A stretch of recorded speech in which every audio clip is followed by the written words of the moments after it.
Hello students, मैं अजीज़ बोहरा आप सभी का अपना वाला यूट्यूब चैनल में स्वागत करता हूं। इस वीडियो से यूट्यूब से मेरी जो भी अर्निंग होगी या जो अर्निंग हो रही है उसका 10% गरीब बच्चों को फ्री एजुकेशन प्रोवाइड करने में किया जाएगा, तो सपोर्ट करते रहिए। तो आज हम 11th class physics chapter number 11 thermal properties of matter का एनसीईआरटी की टेक्स्ट बुक में गिवन एग्जाम्पल नंबर 11.3 सॉल्व करेंगे। इस एग्जाम्पल को मैं बहुत ही अच्छे से बहुत ही ईजी वे में एक्सप्लेन करने वाला हूँ, इसलिए इस वीडियो को पूरा देखिएगा।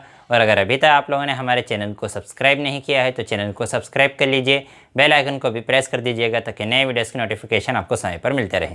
तो क्या है आज का हमारा टॉपिक? आज का हमारा टॉपिक है एनसीईआरटी की टेक्स्ट बुक में गिवन एग्जाम्पल नंबर 11.3। क्या है उसका statement? A sphere of 0.047 kg aluminium is placed for sufficient time in a vessel containing boiling water so that the sphere is at 100 degree Celsius. कि हमारे पास ये एक sphere है और उस स्फेयर का हमें मास गिवन है। उस स्फेयर को हमने क्या रखा? एक वेसल के अंदर रखा, जिस वेसल के अंदर क्या रखा हुआ है? Boiling water. तो हमें पता है कि बॉइलिंग वाटर का टेम्परेचर कितना होता है? 100 डिग्री सेल्सियस। बॉइलिंग वाटर का टेम्परेचर कितना होता है? 100 डिग्री सेल्सियस। तो जैसे ही बॉइलिंग वाटर वाले वेसल के अंदर हमने इस स्फेयर को रखा, बहुत देर तक रखा, तो स्फेयर का टेम्परेचर भी बॉइलिंग वाटर के इक्वल हो जाएगा। तो स्फेयर का टेम्परेचर कितना हो गया? बॉइलिंग वाटर के इक्वल, मतलब 100 डिग्री सेल्सियस हो गया। फिर हमने क्या किया? It is then immediately transfer to 0.14 kg copper calorimeter containing 0.25 kg water at 20 degree Celsius. अब यहाँ पर हमारे पास क्या था? एक कैलोरीमीटर था। इस कैलोरीमीटर का हमें मास गिवन है, कितना गिवन है? 0.14 kg। ये किसका बना है? कॉपर का। इसके अंदर क्या भरा हुआ है? इसके अंदर भरा हुआ है वाटर। वाटर का हमें मास भी गिवन है 0.25 kg। अब इस स्फेयर को इमीडिएटली हमने इस कैलोरीमीटर के अंदर रख दिया। कैलोरीमीटर के अंदर रखा तो अब स्फेयर का टेम्परेचर है 100 डिग्री सेल्सियस। स्फेयर का टेम्परेचर कितना है? 100 डिग्री सेल्सियस। और ये वाटर और ये कैलोरीमीटर, इन दोनों का टेम्परेचर कितना है? 20 डिग्री सेल्सियस। तो स्फेयर का टेम्परेचर ज़्यादा है और वाटर और ये जो कैलोरीमीटर है, ये जो बॉक्स है, इसका टेम्परेचर कम है। तो अब हीट का क्या होगा? ट्रांसफ़र होगा। हीट ज़्यादा टेम्परेचर वाले ऑब्जेक्ट से कम टेम्परेचर वाले ऑब्जेक्ट की तरफ जाएगी। और हीट का ट्रांसफ़र कब तक होता रहेगा? जब तक कि स्फेयर और ये कैलोरीमीटर वाटर तीनों का टेम्परेचर सेम नहीं हो जाता। फिलहाल में वाटर और कैलोरीमीटर इन दोनों का टेम्परेचर तो सेम है, बट स्फेयर का टेम्परेचर है 100 डिग्री सेल्सियस। तो स्फेयर से हीट निकल के कहाँ जाएगी? वाटर और कैलोरीमीटर में। अब हीट का ट्रांसफ़र हुआ।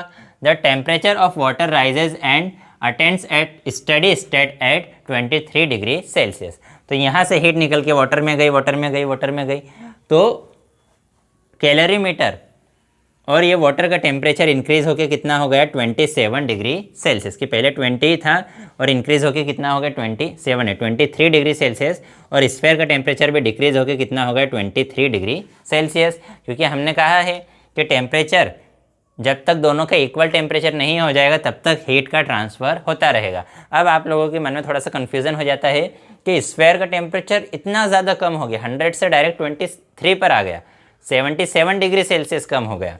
और जो वाटर है, वाटर का टेम्परेचर सिर्फ 3 डिग्री सेल्सियस ही क्यों इंक्रीज़ हुआ? उसके पीछे ये रीज़न है कि हमने इसके पहला टॉपिक पढ़ा था स्पेसिफिक हीट कैपेसिटी। उसमें हमने पढ़ा था कि जब भी ये जो वाटर है, वाटर की स्पेसिफिक हीट कैपेसिटी बहुत ज़्यादा होती है, उसको अपना टेम्परेचर 1 डिग्री सेल्सियस इंक्रीज़ करने के लिए बहुत ज़्यादा हीट की ज़रूरत है। उसके कंपैरिजन में ये जो स्फेयर है जो कि एल्यूमिनियम है, उसकी स्पेसिफिक हीट कैपेसिटी बहुत कम होती है कि वो अगर कम हीट भी ट्रांसफ़र करेगा तो उसका टेम्परेचर जल्दी चेंज हो जाएगा। बट वाटर का टेम्परेचर चेंज करने के लिए बहुत ज़्यादा एनर्जी की ज़रूरत पड़ेगी। इसलिए जितनी एनर्जी देकर स्फेयर का टेम्परेचर 100 से 23 डिग्री सेल्सियस पर आ गया, उतनी ही एनर्जी लेकर वाटर का टेम्परेचर सिर्फ कितने डिग्री सेल्सियस इंक्रीज़ हुआ? सिर्फ 3 डिग्री सेल्सियस इंक्रीज़ होके 23 डिग्री सेल्सियस हो गया। ठीक है, अब इन दोनों का टेम्परेचर सेम हो गया, अब हीट का कोई ट्रांसफ़र नहीं होगा। तो हमें क्या कैलकुलेट करना है? Calculate the specific heat capacity of aluminium. तो हमें एल्यूमिनियम की स्पेसिफिक हीट कैपेसिटी कैलकुलेट करना है। तो एल्यूमिनियम की स्पेसिफिक हीट कैपेसिटी कैलकुलेट करने के लिए हम इस प्रिंसिपल का यूज़ करेंगे कि जितनी हीट स्फेयर ने लूज़ की उतनी ही हीट वाटर प्लस ये जो कैलोरीमीटर है इन दोनों के मिक्सचर ने, कि वाटर प्लस कैलोरीमीटर इन दोनों ने गेन की, तो heat lost will be equal to heat gain. तो अब हम सभी की बात कर लेंगे जो जो हमें गिवन है। हमें गिवन है मास ऑफ एल्यूमिनियम स्फेयर, तो उसको हम रिप्रेजेंट करेंगे M1 से, ब्रैकेट में मैं लिख देता हूँ A ताकि समझ में आ जाए कि ये मास किसका है, एल्यूमिनियम का। कितना गिवन है, 0.047 kg। फिर उसके बाद हमें क्या गिवन है, उसके बाद और कुछ गिवन है क्या, उसका इनिशियल टेम्परेचर, उसका अब हम उसके टेम्परेचर में चेंज निकाल लेंगे, change in temperature of sphere, जो एल्यूमिनियम का जो स्फेयर इसके टेम्परेचर में क्या चेंज हुआ। तो चेंज इन टेम्परेचर क्या होता है, फाइनल माइनस इनिशियल। तो इसके टेम्परेचर में चेंज कितना हुआ कि पहले टेम्परेचर था 100 डिग्री सेल्सियस और बाद में टेम्परेचर हो गया 23 डिग्री सेल्सियस, तो चेंज इन टेम्परेचर हो गया 77।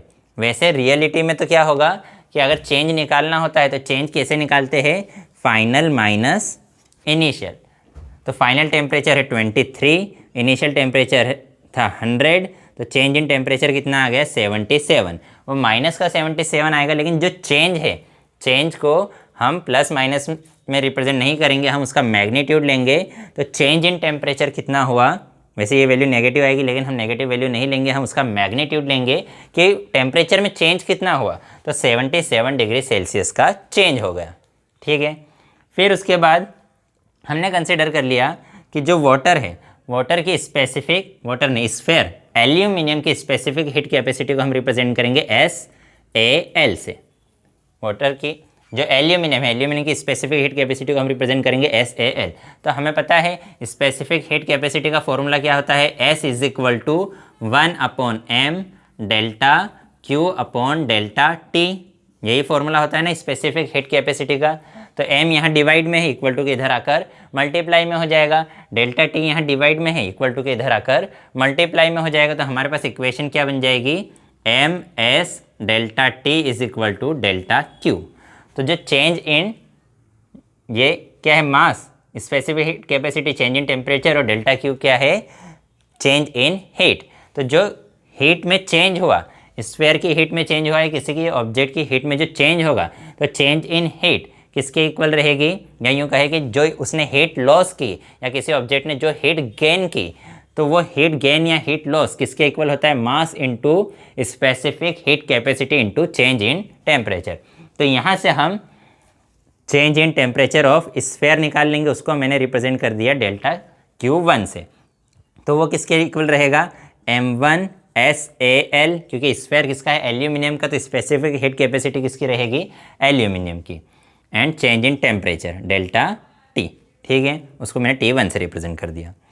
अब इसको हम एज इट इज़ रहने देते हैं, अभी किसी की वैल्यू हम पुट नहीं करते। क्या कर दे, क्या वैल्यू, चलो पुट कर देते हैं, ठीक है कर दें, चलो कर देते हैं। तो M1 की वैल्यू कितनी है, 0.047 इंटू डेल्टा SAL की वैल्यू तो हमें कैलकुलेट करना है, specific heat capacity of aluminium तो कैलकुलेट करना है। Change in temperature, change in temperature कितना है 77, तो यहाँ लिख दिया हमने 77। ये है किसकी वैल्यू, डेल्टा Q1। फिर उसके बाद हमें मास गिवन है वाटर का, तो वाटर के मास को हम किससे रिप्रेजेंट करेंगे, M2 से, और ब्रैकेट में मैं लिख देता हूँ W। कितना गिवन है वाटर का मास, 0.25 kg, ठीक है। फिर उसके बाद मास हमें गिवन है किसका, कॉपर का भी, कॉपर ये वेसल जो है उसका मास गिवन है, कितना गिवन है 0.14 kg। तो इसका मास लिख देते हैं हम ब्रैकेट में, मैं Cu लिख देता हूँ 0.14 kg, ठीक है। फिर उसके बाद इनकी स्पेसिफिक हीट कैपेसिटी हमें गिवन नहीं है, तो वैसे तो जनरली एग्जाम में गिवन रहेगी, अभी नहीं गिवन है, तो मैं अभी बता देता हूँ कि जो वाटर है, वाटर की स्पेसिफिक हीट कैपेसिटी होती है 4.14 इंटू 10 टू द पावर 3। फिर उसके बाद आ जाएगा हमारे पास joule, KG inverse, kelvin inverse. और उसके बाद स्पेसिफिक हीट कैपेसिटी, किसकी specific heat capacity, copper, copper की स्पेसिफिक हीट कैपेसिटी होती है 0.386 into 10 to the power 3 joule के केल्विन इनवर्स, किलोग्राम इनवर्स, ठीक है। अब ये है मास, ये हमारे पास उन दोनों की स्पेसिफिक हीट कैपेसिटी है। अब उन दोनों की जो टेम्परेचर में चेंज, टेम्परेचर में कितना चेंज हुआ, तो उसको हम रिप्रेजेंट करेंगे T2 से। तो फाइनल टेम्परेचर कितना हो गया उनका 23 और इनिशियल टेम्परेचर कितना था 20 डिग्री सेल्सियस। तो टेम्परेचर में चेंज हुआ 3 डिग्री सेल्सियस का चेंज।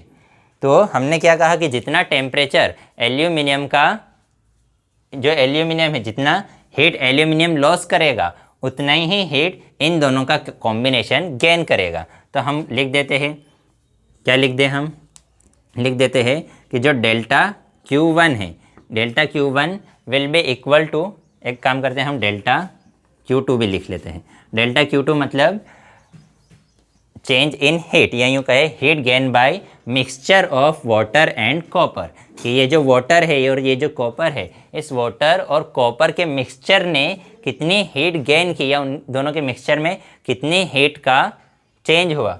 तो इन दोनों के मिक्सचर में हीट का चेंज किसके इक्वल रहेगा M2S, अगर वाटर की लिखे तो M2SW delta T2 plus M3SCU delta T2, कि इन दोनों के मिक्सचर में कितनी, इन दोनों के मिक्सचर ने कितनी हीट गेन की।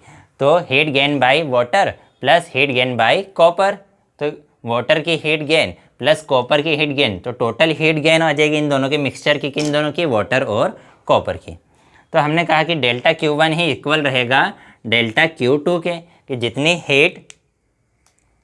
हीट जो स्फेयर है वो लॉस करेगा उतनी ही हीट इन दोनों का मिक्सचर गेन करेगा। तो डेल्टा Q1 की वैल्यू कितनी है हमारे पास, वो वैल्यू हमारे पास 0.047 into SAL into 77 is equal to delta Q2। Delta Q2 में है M2SW delta T2, delta T2 यहाँ भी है, डेल्टा T2 यहाँ भी है। इन दोनों में से हम डेल्टा T2 को क्या करेंगे, कॉमन निकालेंगे।